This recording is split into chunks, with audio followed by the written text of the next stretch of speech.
तो नीट का paper leak होना, कुछ बच्चों का सुसाइड करना एक ऐसा आधार मिल गया जिसने बहुत सारी बेचैनियों को इकट्ठा कर दिया। इसलिए अगर आप सोचते हैं कि जंतर मंतर पे केवल नीट वाले बच्चे आएंगे, ऐसा नहीं है। उसमें तो हर तरह के लोग आएंगे। इस आंदोलन के जो 3-4 नेता हैं, उनमें से कौन नीट वाला है? कोई नहीं है।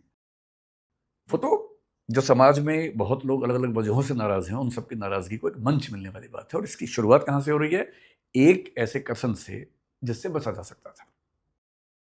मैं सोचता हूं कि अगर एक ऐसा कथन उनके देने से इतनी बड़ी पार्टी बन गई नाराजगी में, तो उन्हें बहुत केयरफुल हो जाना चाहिए था कि ऐसी गलती फिर ना हो। पर कल मैंने फिर एक स्टेटमेंट सुनी है कि जो जंतर मंतर पे पुलिस की हिंसा हुई और उसके बाद एक पिटीशन वहां पर हुई कि पुलिस को रोका जाए, उसकी जांच की जाए, ऐसी कुछ पिटीशन हुई। अब मान लीजिए कि सुप्रीम कोर्ट में चीफ जस्टिस की अपनी बेंच थी, 3 जजेस की शायद थी बेंच।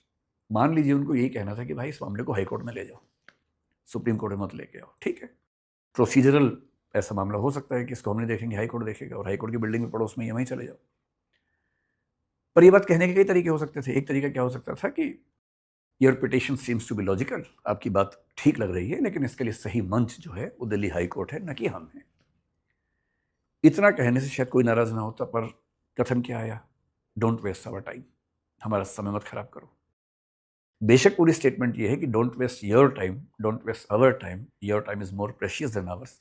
पूरी स्टेटमेंट भले ये रही हो, पर ऐसे नाजुक मौके पे जब पूरा देश बेचैन है, जब मतलब बच्चों की पढ़ाई के विजुअल्स पूरे देश ने देखे हैं और देश के अंदर ही अंदर सरकार को लेकर, शासन को लेकर नाराजगी है, उस समय सीजीआई का फिर से ये कहना डोंट वेस्ट आवर टाइम, यानी बच्चों पर जो लाठीचार्ज हुआ, हिंसा हुई, उस पर बात करना, उसका वीडियो देखने की बात करना, वो आपको लगता है कि टाइम की वेस्टेज है?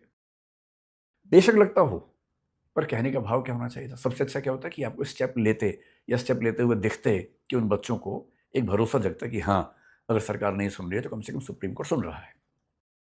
नहीं संभव था तो प्यार से बोलना चाहिए कि भाई हाई कोर्ट चले जाओ और वहां आपका जो भी पिटीशन है सुनवाई हो जाएगी।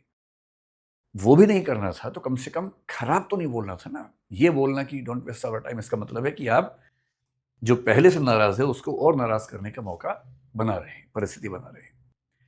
तो ये इमोशनल इंटेलिजेंस की कमी का मामला है कि अपने इमोशंस को ठीक से ना समझ पाना, ठीक से रेगुलेट ना कर पाना, ऐसी बात बोल देना जिस बात से इमोशनल रिएक्शन बहुत खराब हो सकती है। और सरकार के फ्रंट पे क्या है? सरकार के फ्रंट पे ये है कि सरकार की एक जिम्मेदारी है कि मतलब जैसे हमारे लेवल पे होता है कि मैं दूसरे व्यक्ति के इमोशंस को भी समझ सकूं, मनस्थिति को, मूड को समझ सकूं, और ऐसी कोई हरकत ना करूं, ऐसी कोई बात ना कहूं जिससे उसको बिना बात के परेशानी बढ़े, तनाव बढ़े। ध्यान रखना पड़ता है। प्रशासन में क्या करना होता है? जनता के लिए। सरकार में क्या करना होता है? जनता के लिए। या जो प्रेशर ग्रुप्स है, इंटरेस्ट ग्रुप्स है, उनको लेकर हम कुछ ऐसा न कर बैठे, उनकी मनस्थिति को पहले ही समझ लें। यहाँ सरकार से जो गलतियां हुई, पहली बात तो सरकार सही समय पर भाप नहीं पाई कि नाराजगी या बेचैनी का स्तर क्या है।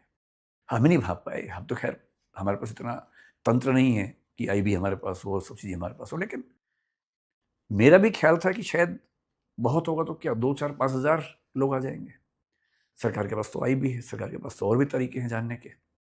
सरकार भी नहीं भाप पाई कि नाराजगी इतनी ज्यादा है कि शायद लाखों की संख्या इकट्ठी हो जाएगी। और जब एक मूवमेंट शुरू होता है तो उसके बाद जितने लोग नाराज हैं किसी किसी वजह से, ये विपक्ष के दल, वो सब उसके अंदर शामिल हो ही जाते हैं। ये तो हमेशा होता है, चाहे इस सरकार के खिलाफ हो, चाहे पहले की सरकारों के खिलाफ हो, ये तो हमेशा होता है। अब स्थिति क्या है? अब स्थिति ये है कि सरकार नाराजगी बच्चों की नहीं समझ पाई, आंदोलन खड़ा हो गया। अब सरकार को करना यह है कि इस स्थिति को रेगुलेट कैसे करे, और रेगुलेट करने का तरीका है कि उनको समझा बुझा के कैसे शांत करें। सरकार ने कोशिश की कि किसी तरह से इस्तीफे वाली बात से मामला हट जाए, जैसे कि सोनम वांगचुक की स्टेटमेंट से ऐसा लगा भी।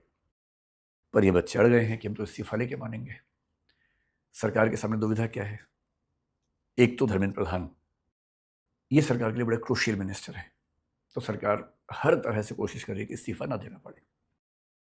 वो ओबीसी का बड़ा चेहरा है, ओडिशा में इतने साल के स्ट्रगल के बाद मुख्यमंत्री इस पार्टी का बना, उसकी बड़ी भूमिका उनके पास रही। वो सब बातें एक तरफ है। शिक्षा मंत्री के तौर पर बाकी मामलों में शायद उनका काम बाकी पहले के मंत्रियों से बेहतर है, वो भी एक पक्ष सरकार के पास हो सकता है। पर अब सवाल ये रहा नहीं है। ये सवाल तो तब है जब कोई ऐसा मुद्दा ना फंसे।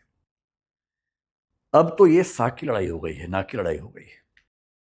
और जो सरकारें बहुत कॉन्फिडेंस में होती हैं वो आमतौर पर इस्तीफे देती नहीं हैं। पिछले साल मेरे ख्याल से राजनाथ सिंह साहब ने एक स्टेटमेंट दी थी कि यूपीए की सरकार नहीं, एनडीए की सरकार है, यहाँ इस्तीफे नहीं होते मंत्रियों के।